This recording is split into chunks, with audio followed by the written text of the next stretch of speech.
राजेश अब खुद कमाने वाला हो गया था, इसलिए बात बात पर अपनी माँ से झगड़ पड़ता था। ये वही माँ थी जो बेटे के लिए पति से भी लड़ जाती थी, मगर अब फाइनेंशियली इंडिपेंडेंट बेटा पिता के कई बार समझाने पर भी इग्नोर कर देता और कहता, यही तो उम्र है शौक पूरे करने की, अच्छा खाने और अच्छा पहनने की। जब आपकी तरह मुंह में दांत और पेट में आंत नहीं रहेगी तो क्या करूँगा। राजेश की शादी को 2 ही हफ्ते हुए थे। उसकी पत्नी अनीता भी भरे पूरे परिवार से आई थी, इसलिए गृहस्थी की खुशबू में रम गई थी। राजेश की नौकरी अच्छी थी तो फ्रेंड सर्किल उसी हिसाब से मॉडर्न था। अनीता को अक्सर वह पुराने स्टाइल के कपड़े छोड़कर मॉडर्न पहनने को कहता, मगर अनीता मना कर देती। वह कहता, कमाल करती हो तुम, आजकल सारा जमाना ऐसा करता है, मैं क्या कुछ नया कर रहा हूँ, तुम्हारे सुख के लिए सब कर रहा हूँ और तुम हो कि उन्हीं पुराने विचारों में अटकी हो। क्वालिटी लाइफ क्या होती है तुम्हें मालूम ही नहीं। और अनीता कहती, क्वालिटी लाइफ क्या होती है ये मुझे जानना भी नहीं है, क्योंकि लाइफ की क्वालिटी क्या है मैं इस बात में विश्वास रखती हूँ। आज अचानक पापा आईसीयू में एडमिट हुए थे, हार्ट अटैक आया था। डॉक्टर ने पर्चा पकड़ाया, 3 लाख और जमा करने थे। 1.5 लाख का बिल तो पहले ही भर दिया था, मगर अब ये 3 लाख भारी लग रहे थे।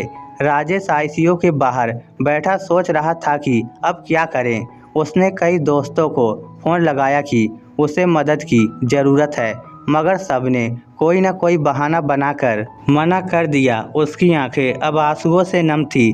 तभी अनीता खाने का टिफिन लेकर आई और बोली, अपना ख्याल रखना भी ज़रूरी है, ऐसे उदास होने से क्या होगा, हिम्मत से काम लो, बाबूजी को कुछ नहीं होगा, आप चिंता मत करो, कुछ खा लो, फिर पैसों का इंतजाम भी तो करना है आपको। मैं यहाँ बाबूजी के पास रुकती हूँ, आप खाना खाकर पैसों का इंतजाम कीजिए। पति की आंखों से टप टप आंसू बहने लगे। अनीता फिर बोली, कहा ना आपको चिंता मत कीजिए, जिन दोस्तों के साथ आप मॉडर्न पार्टियां करते हैं उनको फ़ोन कीजिए, देखिए तो सही कौन कौन मदद को आता है। पति खामोश और झुकी निगाहों से जमीन की तरफ देख रहा था कि अनीता का हाथ उसकी पीठ पर आ गया और वह पीठ को सहलाने लगी। राजेश ने कहा, सबने मना कर दिया, सबने कोई ना कोई बहाना बना दिया। अनीता, आज पता चला कि ऐसी दोस्ती तब तक की है जब तक जेब में पैसा है।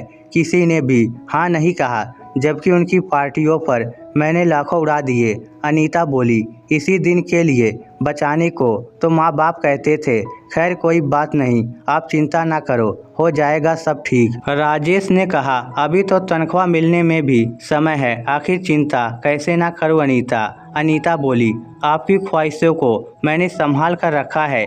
राजेश ने कहा, क्या मतलब। अनीता बोली, आप जो नए नए तरह के कपड़ों और दूसरी चीज़ों के लिए मुझे पैसे देते थे, वह सब मैंने संभाल कर रखे हैं। माँ जी ने फ़ोन पर बताया था 3 लाख जमा करने हैं, मेरे पास 2 लाख थे, बाकी मैंने अपने भैया से मंगवा लिए हैं। टिफ़िन में सिर्फ एक ही डिब्बे में खाना है, बाकी में पैसे हैं। अनीता ने थैला टिफ़िन सहित राजेश के हाथों में थमा दिया। अनीता, तुम सचमुच अर्धांगिनी हो। मैं तुम्हें मॉडर्न बनाना चाहता था, मगर तुमने अपने संस्कार नहीं छोड़े और आज वही काम आए। सामने बैठी माँ की आंखों में आंसू थे। उससे आज खुद के नहीं बल्कि पराई माँ के संस्कारों पर नाज था और वह बहू के सर पर हाथ फेरती हुई ऊपर वाले का शुक्रिया अदा कर रही थी। इस स्टोरी को लेकर आपकी क्या राय है, नीचे कमेंट करके हमें ज़रूर बताइएगा। धन्यवाद।